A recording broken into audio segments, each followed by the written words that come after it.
sensitivity is such a beautiful quality, and without it, it's hard to allow this energy of rising Kundalini and to start experiencing your divine presence. Now let me explain. I mean by sensitivity, I don't mean ego sensitivity. Someone come and disturb you and say something and really you get very disturbed and annoyed and sensitive and you get defensive. I mean the beauty of who you are, that at the very core essence of who you are, of your divine presence, of Satchit Ananda, that you allow those gates of logic and resistance to break free. When you render yourself sensitive, you can feel. If you feel too much and you get heartbroken, then it hurts. Maybe, perhaps, like I did, had a major heartbreak at one point, or you lost an animal companion, your beloved cat or your beloved dog, and you're so heartbroken, you say, I'm never going to love again, I'm never going to have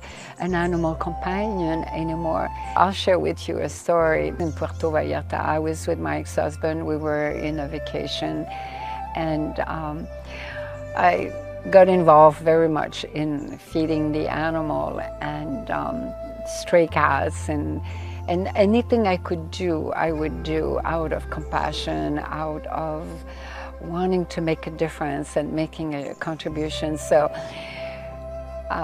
that's when we found Puja. We rescued Puja from the street of Puerto Vallarta in Mexico.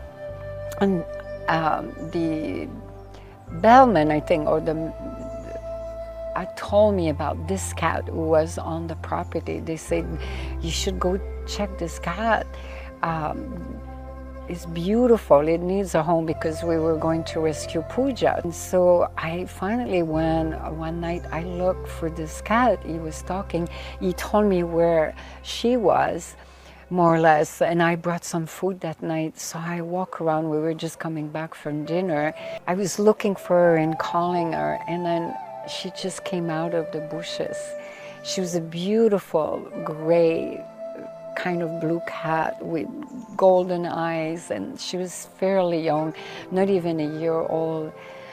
And it was full moon, there was a big moon, it was so beautiful. And it was late, it was 1 o'clock in the morning. And she kind of came out of the bush, but not completely. So I went into the bush and I went to meet her there. And there was a space there. And I fed her. And then I saw she had a big belly. I started caressing her and I said, oh, you're pregnant. I thought maybe she was pregnant. And I felt such a sensitivity. I was so open to everything, all living form. And the experience I had that night was a complete state of Samadhi. And I was just petting her, and there was something really so mystical and so beautiful about her, and so calm.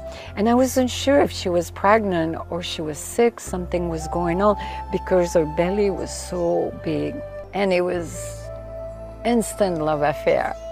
And I looked into her eyes, and the moon was reflecting in her eyes. And we were looking at each other. And in that moment, I went straight into Samadhi. I completely lost everything, boundary, and I was one with her.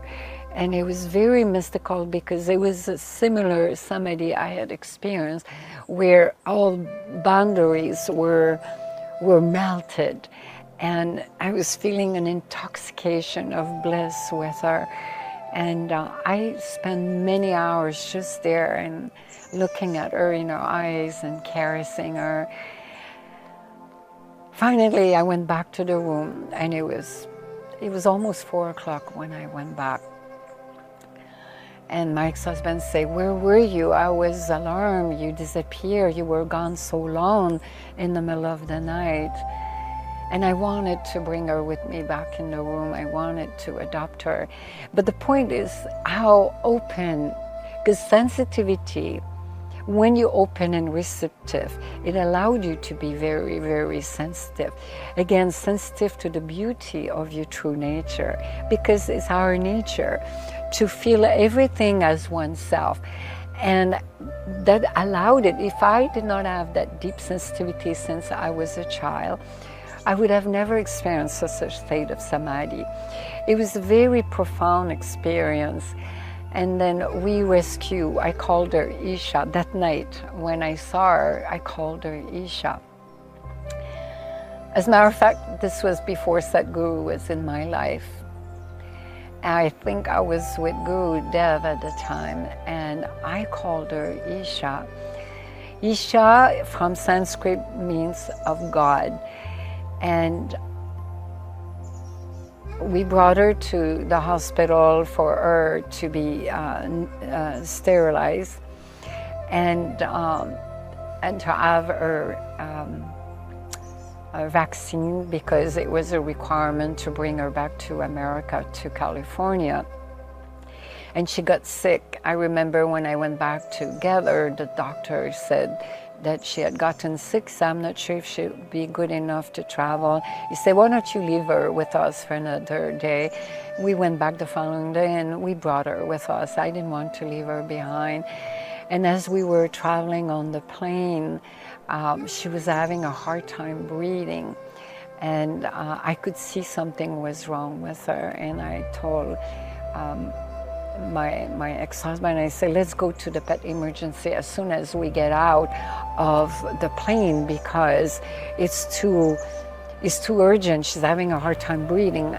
So we went there straight, and when they looked at her, they had to put her onto the oxygen tank, and they did all kind of tests on her to come to realization, to conclusion that more than half of her lungs were eaten by worms, and there was no way that she could be rescued and bring her back to life.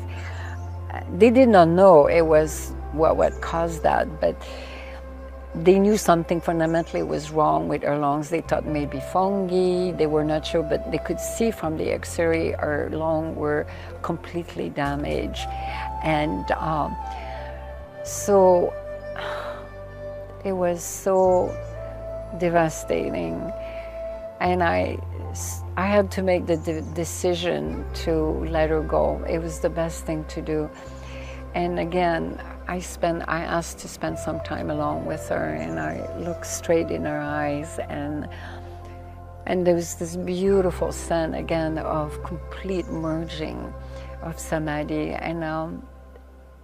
And I told her one day we would be back again, and I let her go, and they had to euthanize her.